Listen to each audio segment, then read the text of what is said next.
এরকম এক দুই কান হইতে হইতে কথাটা আমার আম্মুর কানে যায়। আম্মুর কানে যাওয়ার পরে আমার ফ্যামিলি থেকে আমি কাজ করতেছিলাম।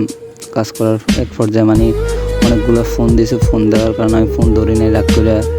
পরবর্তীতে আমার আন্টি ফোন দিচ্ছে। ফোন দেওয়ার পর আমি কলটা ধরছি। ধরার পরে আমার জিজ্ঞেস করছে, আন্টি তুই নাকি বিয়ে করছস? এই কথা বলার পরে আমি হ্যাঁ বলছিলাম, হ্যাঁ আমি বিয়ে করছি। এখন কি হয়েছে?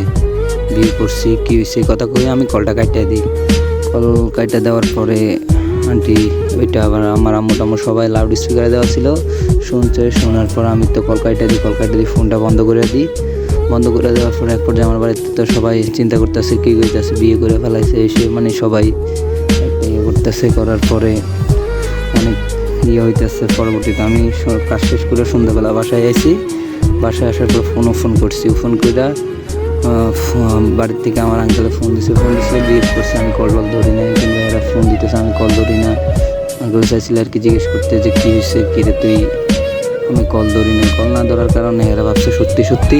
ভাবার পরে এখন আমি তো আর ওখানে জানি না বাড়িতে কী হয়েছে না হয়েছে। অনেক দিন, এরকম 5-6 দিন কাটতে গেছে। কাটতে যাওয়ার পরে তারপরে আমার আবার জিজ্ঞেস করতেছে আঙ্কেলে ফোন দিয়ে, কী রে তুই কী কইছিস? তোর কান্নাকাটি শুরু করতেছে। আমার বাড়ি থেকে আমার পাশের বন্ধুরা, বাড়ির এলাকায় যে বন্ধুরা ছিল, তারা ফোন দিয়ে জিজ্ঞেস করতেছে, কান্নাকাটি করতেছে বাড়িতে সবাই, তুই নাকি বিয়ে করছস? আমি ফরওয়ার করছি, না আমি বিয়ে করি নাই। আমি ওই সব ফাইজলামি করে কইছি যে আমি বিয়ে করি নাই। তারপরে আমার আম্মু নানা টানা তারা তখনও বিশ্বাস করে নাই আমার কথা যে আমি বিয়ে করছি না করছি, কারণ আমি তো ওদের প্রতি রাগ করে এই কথা বলছি যে হ্যাঁ আমি বিয়ে করছি। এটার এক পর্যায়ে পরবর্তীতে আমি আমার সবাই বিশ্বাস করেছি যে আমি বিয়ে করি নাই। আমি তার সাথে কথা বলতাম সবসময়, সে আমার সাথে কথা বলতো। তার মনে যতটুকু ইচ্ছে, সে কি মনে করে আমার বলতেছে যে আমি তোমার সাথে কথা বলতে পারবো না, কিংবা আমি তোমার দেখা করতে পারবো না। আমি আবার এলাকায় আসার পরে আমার ছোটো বোনের হঠাৎ করে বিয়ে ঠিক হয়ে যায়। আমার বোনের বিয়ের সময় অনেক আনন্দ করছি। করার পরে তার সাথে তারপরে আমি আবার অন্য জায়গায় কাজ করতে যাই।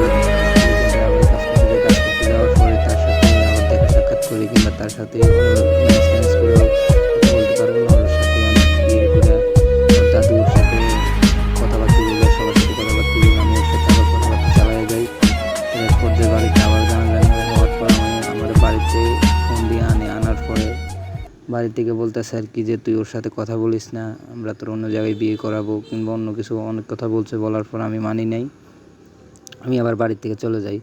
যাওয়ার পরে আমি ওখানে কাজ করি, ওর সাথে দেখা সাক্ষাৎ সব কিছু হয়। হুট করে ওই কিছুদিন পরে আমার ফোন দিয়ে বলে যে আমার বিয়ে ঠিক হয়ে গেছে। আমি তারা অনেক রিকোয়েস্ট করছি যে তুমি বিয়েটা করো না, তোমার ছাড়া আমি বাঁচবো না। হ্যাঁ, অনেক রিকোয়েস্ট করার পর সে আমার কথা শুনে নাই। এক পর্যায়ে কিছুদিন পরে তার বিয়ে হয়ে যায়। বিয়ে হয়ে যাওয়ার পর আমি অনেক ভেঙে পড়ার পরে আমি কি করব আর, আমি অনেক দিন যাবত ডিপ্রেশনে ছিলাম। থাকার পরে এক পর্যায়ে আমার ফ্যামিলি দেখতেছে যে আমার এমন অবস্থা, আমার খাওয়ান দাওয়ান সব বন্ধ করে দিছি। তারপরে ওর সাথে কথা বলা আর হয় নাই। তখন থেকে